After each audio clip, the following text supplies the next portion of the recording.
बिस्मिल्लाहिर्रहमानिर्रहीम। अस्सलाम वालेकुम। HY इस्लामिक वर्ल्ड में खुश आमदीद। वीडियो देखने से पहले हमारा चैनल सब्सक्राइब कर दें और बेल आइकन प्रेस कर दें ताकि हमारी लेटेस्ट वीडियो आप तक पहुंचती रहे। सूरज समेत तमाम सितारों में मौजूद मादे की मिकदार का बड़ा हिस्सा हाइड्रोजन पर मुश्तमिल है। हाइड्रोजन के मुसलसल खुदकार एटमी धमाकों से रोशनी और हरारत का वसी तर इखराज होता है, जिससे सूरज चमकता नज़र आता है। एटमी धमाकों का ये अमल हाइड्रोजन को हीलियम में तब्दील करता चला जाता है। हमारे सूरज में अभी इतना ईंधन मौजूद है कि वो 4,50,000 साल मज़ीद रोशन रह सके।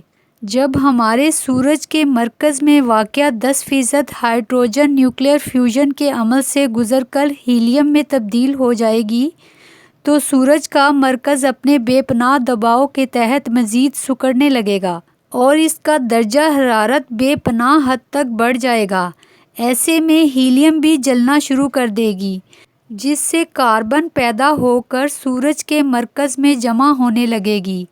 हाइड्रोजन और हीलियम के जलने का ये दोहरा अमल सूरज में शदीद हरारत पैदा कर देगा, जिससे ज़ोरदार धमाकों के साथ सूरज की बैरूनी सतह फूल जाएगी और इसके बाद इस फूली हुई सतह का टेम्परेचर भी निस्बतन कम हो जाएगा।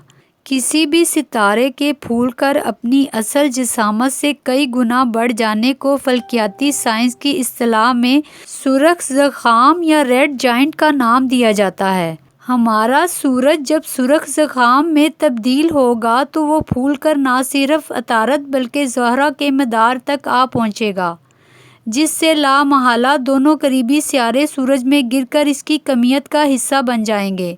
ज़मीन ज़्यादा फासले पर होने की बिना पर सूरज में गिरने से तो बच जाएगी, मगर सूरज का फूलकर ज़मीन से इस कदर करीब तक चले आना ज़मीन के दर्जा हरारत को बेइंतहा बढ़ा देगा, जिससे कुरे अर्ज़ पर वाक़या करोड़ों अरबों इक़साम के अनवाए हयात झुलस कर तबाह हो जाएंगे और हर सू क़यामत छा जाएगी।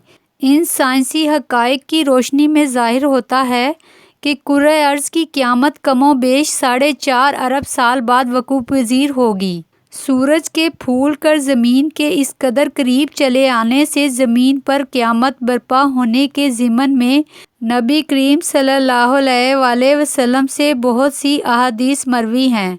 नबी करीम सल्लल्लाहु अलैहि वसल्लम ने इरशाद फरमाया कि क़यामत के रोज़ सूरज मखलूक से इंतहाई करीब आ पहुँचेगा। क़यामत कब आएगी ये तो अल्लाह ताला ही बेहतर जानता है।